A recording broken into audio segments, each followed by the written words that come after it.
Good morning and welcome to another webinar with the CMA. I say good morning. It's great to see so many of you from across the world. I see that, as many of you know who have been on these webinars before, every time someone registers, it pops up with a little flag of where people are registering from. So it's so great to see so many people from across the world. So Nicola, you're going to be international. You're international now. I just want to say a big thank you as well to Nicola. Always great to have Nicola along for our webinars. How are you doing, Nicola, right? Yes, very well, thank you. A bit warm today. I know. So yeah. I know we can't really complain though, because apparently from tomorrow it's going to be sort of thunderstorms and rain. So I mean, we're going to take the sunshine when we can get it. Many of you would have seen Nicola do some webinars for us over the last 12 months. So a big thank you for Nicola for agreeing to do another one with us, and for all of you who have registered. For those of you who are watching live right now, you know the score by now. You can ask questions up in the questions tab above. Nicola's going to be talking about how to create content flexible working. Nicola's working with teams, with offices not just across the UK, but abroad, and I'm sure she'll touch on that in just a second. But it's, we're all sort of, who knows what the next couple of months is going to look like in terms of working. A lot of people adopting a flexible, some people adopting a semi-flexible. There's so many things going on. There'll be so many new buzzwords, like the whole new normal, which was around sort of this time last year, this whole new normal. So I'm really looking forward to Nicola's talk today. For those of you who are watching on demand, obviously the questions isn't an option for you because we would have finished this talk by then. So I will pop Nicola's LinkedIn details on the chat box. So do please get in touch with Nicola, whether you just want to connect, because she's great to connect with, or if you've got any questions for her, then please do drop her a message on LinkedIn. I think that's kind of it for me. I'll pop your presentation up in just a second, Nicola, and yeah, so I'll be back in like sort of 10, 15 minutes and put some questions to you. Remember, if you've got any questions from the audience, do please use the questions tab, and I'll be sure to put them to Nicola in about 10, 15 minutes. But for now, this should work. Perfect. So Nicola, as always, if you don't see or hear me, it's because everything's going well and there's no tech problems. Okay. And if not, I'll jump in. Cool. Well, good morning, everyone. So my name's Nicola, and I'm the founder of the Maze Group, and we're a group of 6 agencies, all within the marketing, influencer marketing, film, paid, branding, design, etc. So obviously, the last few months, lots has happened, and I think COVID has made so many people working at home. So we've had lots of conversations in the business around, how we adapt with this way of flexible working. Prior to actually COVID, we were talking about the 4-day week. We've become a lot more flexible in our own offices, say 3 days in, 2 days out. We had hot desking, obviously we saw rising entrepreneurs working in coffee shops. So there was a sort of movement of change happening, but then obviously COVID completely changed everything. So flexible working is a big topic at the moment, this idea of this hybrid office. So one of the things, we're talking about, is it here to stay? Is it something that's just a fad and is going to pass? So I thought to start with, I'll just look at what some of the big companies have been saying about it, because there's lots of contrasts and lots of differing viewpoints on it. So Microsoft study said 70% of people want more flexible working, and 88% of leaders are convinced hybrid working is here to stay. And I'm sure everyone's heard of David Solomon from Goldman Sachs thinks working at home is an aberration, and he wants the whole workforce in the office again. Spotify, again, they've said everyone can work at home full-time, in the office, a combination of the two, whereas Google want everyone to be in the office. They want that sense of community to create ideas. Facebook have said remote working is the future, whereas a recent study for the Centre of Cities think tank they think it's a fad, and the 5-day week will become a norm again within the next few years. And then finally, Amazon, again, want everyone to return to the office because that's where they create culture and you can collaborate. Whereas Apple, Tim Cook at Apple, again, he's facing widespread backlash from his employees because he wants everyone to return to the office, but they all want flexible working. So I thought it just highlights there is this real differentiation between companies, between the conversation. And so, yeah, whether it's going to be the future, whether it's a fad, I think it's going to evolve over the coming months. So in terms of our group, we've had 3 locations over the UK, and different specialisms. We're in London, we're in Peterborough, in Kings Lynn. So when everyone started working from home, we had to think about how we're going to get everyone together. And then suddenly when the offices were opening again, we were like, okay, what do we do? Do we open fully? Do we go fully flexible? So we did an anonymous survey with the team, and, you know, flexibility was key, but people didn't want to exclusively work at home or in the office. You know, we saw some people thrive with home working, others perhaps struggled because they didn't have their team to bounce off. So, you know, we've had to really think about how we're going to get the best out of everyone within the flexible working environment. And it was interesting, I was talking to one of my partners the other week, and there's a study that's come out where a lot of employees are waiting to whether to hand in their notice over the summer, dependent on how flexible their workers are going to be, because most workers now want a flexible environment. So lots of conversations. So looking at, you know, the pros of being able to work creatively, create campaigns, content, etc. Ultimately, I think, you know, working from home, a lot of people have said they've got a better work-life balance. A better work-life balance generally means you're happier, generally means you're more productive. You know, again, speaking to a lot of our team, they've had the time to be able to go for a run in the morning, do some exercise, things like putting the laundry on, just doing general household tasks. You know, and I think big thing for me, I've got a 2-year-old, and actually being able to spend more time with him or picking him up from nursery. You know, so I think there's lots of pros. Autonomy is a big thing. It's quite empowering, and you'll see employee engagement increase and business results increase when people feel empowered in their work. So again, that, you know, better content, better campaigns. And creative, you know, look at the whole idea of being creative in the shower, going for a walk, etc. It sparks off different ideas. The mind is free to wander. So I think this idea of giving people their designed for their working week is a key perk for employees going forward. So there's lots of pros, but as you know, always with anything like this, there's also some cons. You know, something for me, and I never thought I would say this, but I missed my commute. I missed my walk to the office. I missed my chance to listen to podcasts where I'd get into the office and I'd discuss with the team things I'd listened to or ideas we could talk about.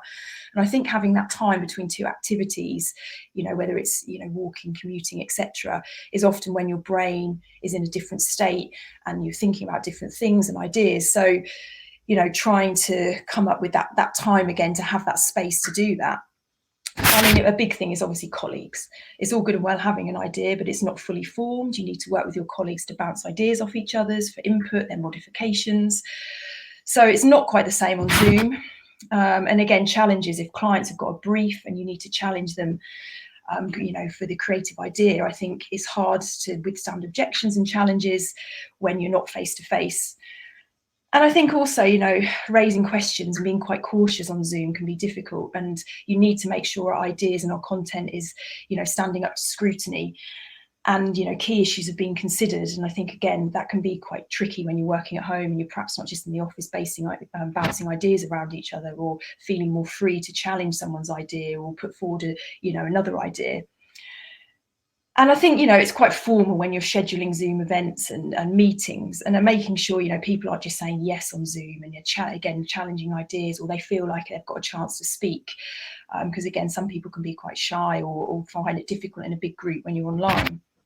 And we need to encourage the dumb ideas. I think, you know, I was talking to Rob before this, something when you're in an office and you're overhearing conversations and you just bounce an idea off, or you think, oh, wouldn't it be ridiculous if this, or it's much harder to have those sporadic moments of inspiration or ideas when you're facing a screen, or you're not overhearing conversations around different campaigns.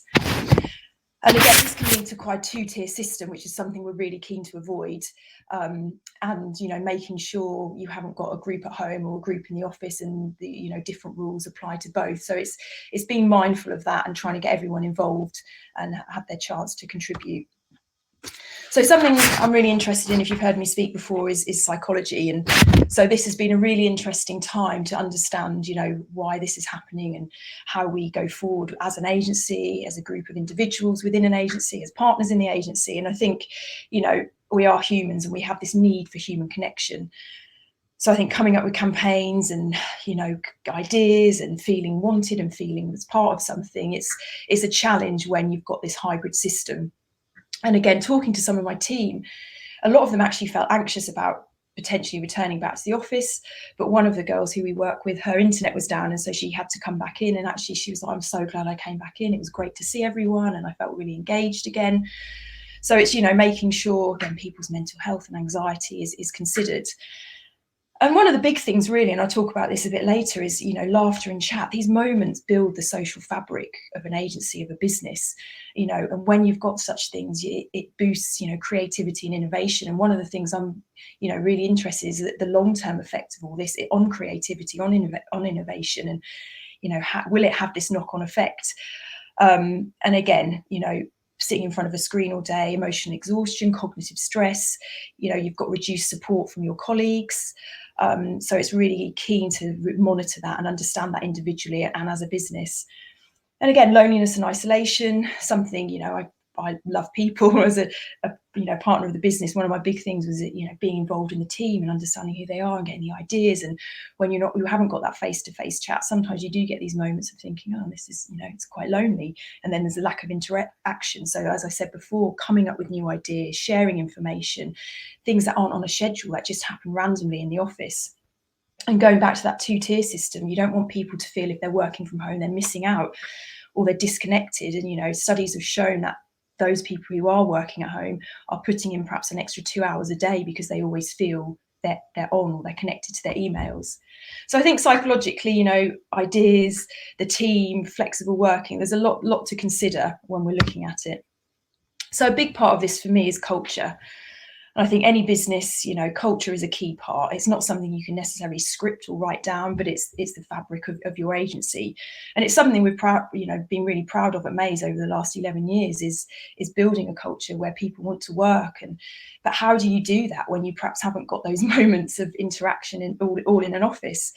You know, and I think people just sitting in a drab cubicle somewhere working on their own, it's going to be quite hard to achieve that. And likewise, you know, if you're fully flexible, you can work wherever you want. If you've got someone sitting on a beach somewhere working, are you still going to be able to achieve a culture there? So however much, you know, we change with this hybrid office or we have satellite offices, etc., I think it's everyone's interest to foster a really, truly enjoyable work interaction so you can get some form of culture within the business or the agency. So, you know, what are we implementing? We're looking at lots of things, and, you know, some started in lockdown when we were all working at home, which have carried over to now, and we're looking at other new ways of doing things. Weekly coffee mornings where the whole team can just jump on and have a chat and share a coffee and, you know, just see each other on virtually, but still be there with other people. You know, we're discussing meeting-free days, something I know Channel 4 were talking about doing, you know, Zoom-free Fridays because of Zoom fatigue. Regular get-togethers, you know, a big part of if we're going to implement culture outside of an office, it's making sure we have those social events where people get together and you can have fun and have that laughter and get to know one another. You know, regular lunches, now things are opening. I've started to meet a lot of the team again. And again, in an informal way, but we end up talking about lots of work things and get quite a lot done.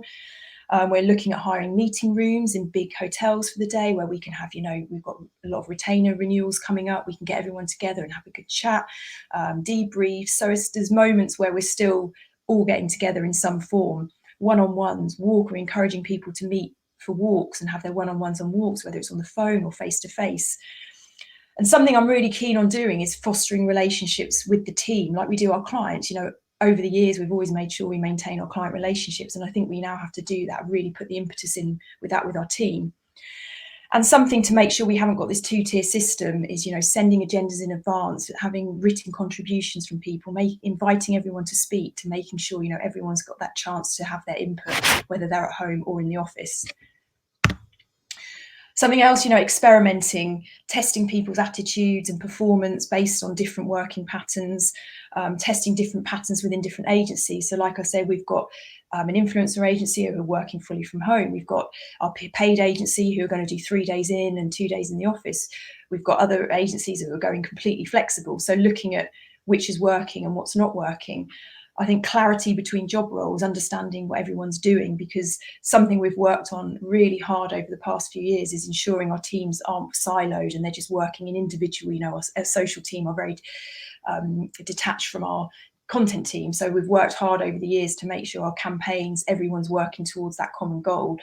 And I think suddenly kind of having different people in different places, we're just being really aware of not going back to kind of siloed working.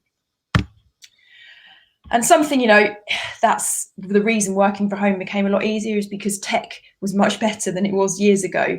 And something we've invested heavily in is video conferencing. And Rob and I were chatting before, and, you know, there were times in the early days of working from home where we had people in our boardroom, or we had people in different rooms, and it was hard to hear. And, you know, if you were on Zoom, I hated big meetings of 10 plus people, because I just thought, when do I speak? It was just horrible.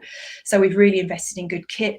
So you know, if we've got clients coming into the office and we've got people on Zoom meetings, everything's very clear. You can understand who's talking. It makes it so much easier. Some other platforms I'm looking at the moment, we've got something called Klaxon, which is, you know, it's a virtual whiteboard, and where you can share ideas. Again, if people are in different locations, it makes the creativity much more interactive. Social 27, which is a big virtual events which connects people in hybrid communities. Yonder Desk, which is a virtual office. So if everyone is virtual, you can kind of have your own rooms, and it looks like you've got an office, and it just brings everyone together. You can have events, you can have meetings in breakout rooms, etc. And tomatoes, I don't know how you say it, but it's a bit like, if anyone's heard of the old Pomodoro method where you work in intervals, this is kind of taking it to a new level for kind of flexible working, where you can send out alerts to make sure you have breaks. So, you know, you're not just solely at your screen all the time, and it tracks, and it makes it a bit fun by offering trophies. So yeah, I've kind of skipped over everything quite briefly, but there's lots to consider. So I think ultimately, you know, there is no utopian solution. There's different models are going to work for different companies, you know, and it's really going to vary by sector. But one of the key things is, you know, building relationships. We don't need the olfactory model, but mental well-being, people's home environment is going to be key, because not everyone's home environment is right. You know, it might be okay for calls and emails, but they can't have concentration because their kids there. So I think going to this flexible working of encouraging people to seek out other spaces. So we're looking at satellite offices near people's homes where they can get out of the office. You know, we're looking at collaborative spaces where people can come and just have creative meetings and innovate. Distributed working, you know, that idea of we still need to think about our culture and building socialization and collaboration. So, you know, and fostering connections amongst our team. So yeah, I think there's lots to think about. I think it's going to be an evolution. I don't think there's a set pattern. I don't think there's a particular way of you know, right answer or wrong answer at the moment. I think it is, you know, as Rob and I were saying prior to this, it's probably going to change over the coming 6 months, 12 months, and whether in a year's time, you know, we are back to primarily in the office, we will see. But I hope that was interesting. Thank you very much. Thank you. Awesome. Thanks so much for that. I've just put up a poll, although I should have meant the poll is: do you think you'll ever return to a full day work week? Didn't do that very well. But also, I mean, in the office, do you think you'll return to the office? So if you just want to do the poll now, again, that is in the office, not that you're not working a full week now. I know that is something that I speak to my nan quite often, and she can't still get her head around the fact that I can work from home. I told her I've got a week off coming up soon. She's like, "What do you mean? You've been off for the last year?" I was thinking, yeah.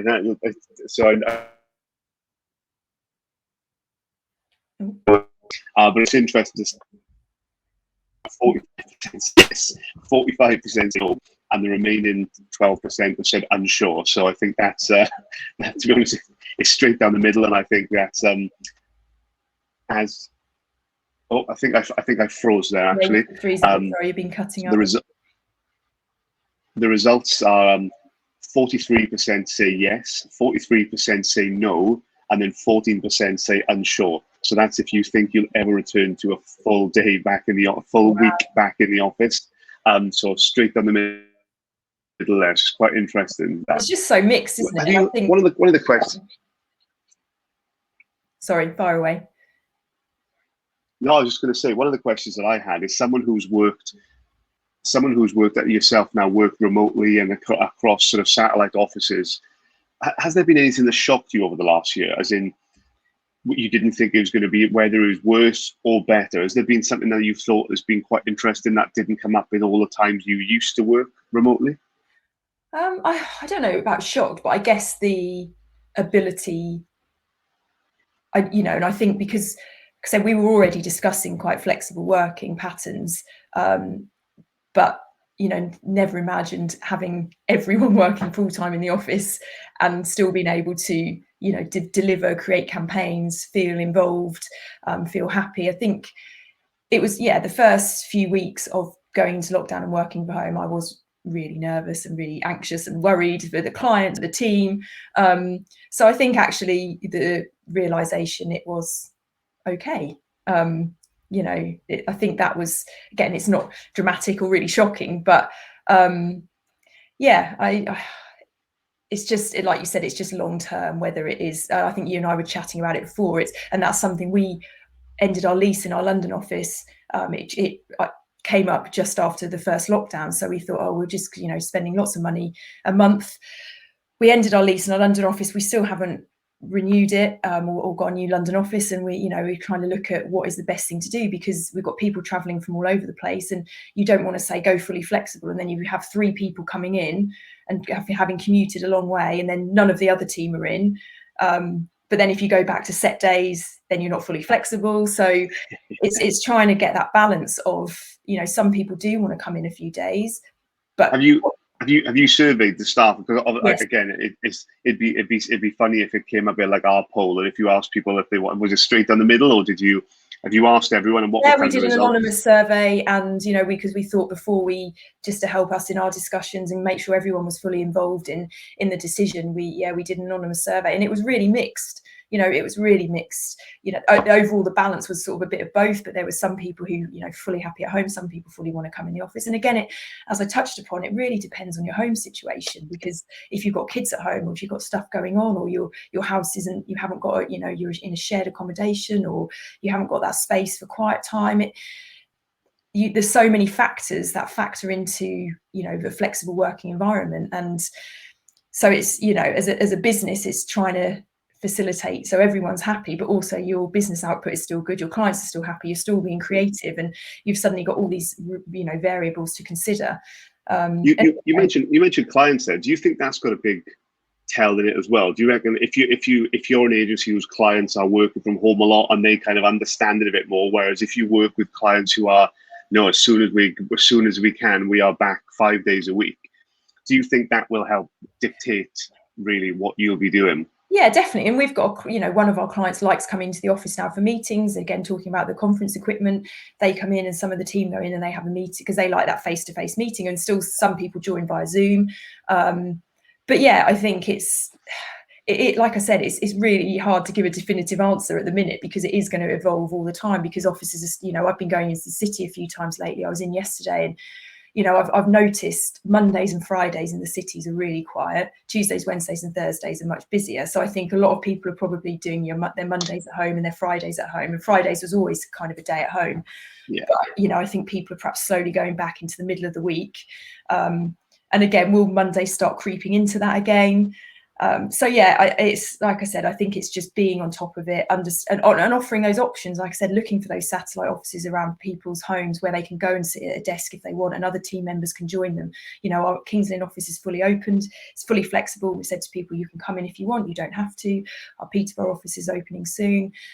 So it's going to be, like I said, testing, experimenting, talking to people, there's so much technology now out there, finding the best ones, testing ones that are going to help really with creating stuff. And I think, like I said, the ideas is the biggest concern for me as an agency who's a creative agency. It's making sure we've still got that platform and ability to come up with ideas for our clients, and that are going to work, for their objectives. And you can't force that on a Zoom. You sit and let's have an idea meeting with loads of faces staring at you, and it just doesn't work. Do you know one of the things I love? I don't know what the name is for it. Maybe I just call it a silent Zoom, but it's quite nice when the team and we have Zoom on our one screen, and then we're all working on a different screen, and there's no agenda. It's almost just like you're acting in an office then. So you're typing away, and then you can just be like, oh, hey, have you seen this? And then you might not talk for like 10 minutes, and you're typing up. And I think that's kind of like, I know the team and I have done that quite a few times over the last couple of months. It's actually worked really well, where there's this kind of,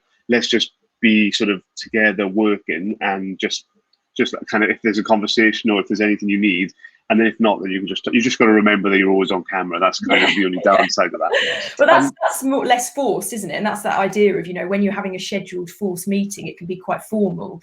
Whereas, like you said, those moments of laughter, of you kind of sporadic conversation and various things that happen in the office, it is quite hard to create on a flat screen, and when you're not around people. So yeah, I do think it is going to be important. Face to face is important, and it is a different dynamic, whether it's with a client, whether it's with your team. And I know I feel much more alive over the past few weeks when I've been, leaving the house, meeting people, going to Cambridge for meetings, seeing my team for lunch, and I've suddenly felt this excitement again, and really driven to. You went to Cambridge and didn't even let me know. Oh, sorry, Rob. Like 20 minutes outside Cambridge. Next time. My final question really is on about, you've got a lot of young people working for you. You've got a great workforce, and you've got people across the south and the east of England. Is there something where you are maybe hoping that remote working is kind of a thing, so it means you can widen your pool of talent? Not that there's not talent in this part of the world, but it means now you can look at someone who is in Newcastle or Cardiff or Birmingham, which may not have been someone before who wanted to move. Yeah. Or is that something that you look at, or is that not? Yeah, definitely. And I think that was always an issue. It's why we have the London office, Peterborough office, because as great as Norfolk is, there isn't a huge pool of talent. So we, over the years, it's why we've expanded our office to get the talent in different locations. And I mean, we recruited about 7 times, I think, over the last lockdowns, and having interviews on Zoom. And again, for me, that's a really strange thing, is to bring people into a business where you can't meet them and talk about the business and introduce them to the teams. And but it has meant, we are open to applications from further afield. But it's also thinking about the reality of, if they want to come in the office, if they're in Exeter or if they're in Carlisle or somewhere, it's still quite a trek. And it's the same with some of our clients. I've been speaking to some of our clients, and they've never thought, call centres never thought they'd move to home working, and now they've got people who are performing brilliantly because they're sitting in their pajamas working at home. But they're again, they're widening the net. Rather than the geographical locations their office are, they can have people all over the country. So again, I think that's going to evolve, and we'll see. We are opening up at the moment. Whether that will narrow down again over the coming months, it's interesting times, and I think it's going to be it's quite exciting, sort of understanding how it's going to evolve. But yeah, absolutely, it really is exciting. I think it's always quite exciting when you've got half the people who want one thing and half the people want another thing. It always sees everyone I'm speaking. And to be honest, one thing I've seen as well, that it hasn't really come down to gender or age or seniority. I've spoken to junior people who want to work from home, and I've spoken to people in senior positions who want to work from home, and vice versa. So it really is. It's not like a certain particular age group, I feel, that when I've been speaking to, want a particular thing. Yeah, because everyone has their own, everyone outside of work has their own, whether it's children, whether it's exercise, whether it's just mental well-being, whatever it is, everyone has their own criteria. And before, we were sort of honed into, right, this is the office week, this is what we do. And like I said, I was always a big advocate for flexibility, because, I'm someone who doesn't fit a 9-to-5 structure. And I know so many people, some people do, some people like to be structured, some people don't. And again, not only now are we looking at just in the office, we're looking at home working, office working, satellite offices, etc. So trying to make as many people in their happiest state to produce good work, enjoy work, understand the culture, but also the business is functioning well and progressing. So it's that balance of both really. Absolutely. I had a 3:30 cancel on me yesterday, so I just went and had a run on my treadmill for like 25 minutes before my 4 o'clock, and it's just like, it's so nice that I just be able to do that. The lunches that I'm cooking now is just so much better. But I do look forward to being back in London with the events and stuff that are going on. So it's a balance, isn't it? I like a couple of days out and a couple of, in it. So yeah, we're all different. And again, if we can offer as much flexibility but still, producing good results, and I think, it's going to be an interesting year. And like I said, I think the City of Think Tank study was interesting, and I think that they've put a lot of work into it, and they think it's going to be a 2-year turnaround before we are back to kind of 4 or 5 days a week. So we'll see. That's certainly interesting. Well, Nicola, always great to talk to you and listen to you. Thanks everyone for joining. I remember I've popped Nicola's LinkedIn details there as well, so do connect with Nicola on LinkedIn. And for those of you watching on demand or replay, if you do have any questions for Nicola, do connect with her. If you're struggling to find any information, then do drop me or someone from the team a message, and we'll make sure to put you in touch. But for now, enjoy the rest of your day, and I look forward to speaking to you soon, Nicola. Thanks, everyone. Bye. Bye now. Bye.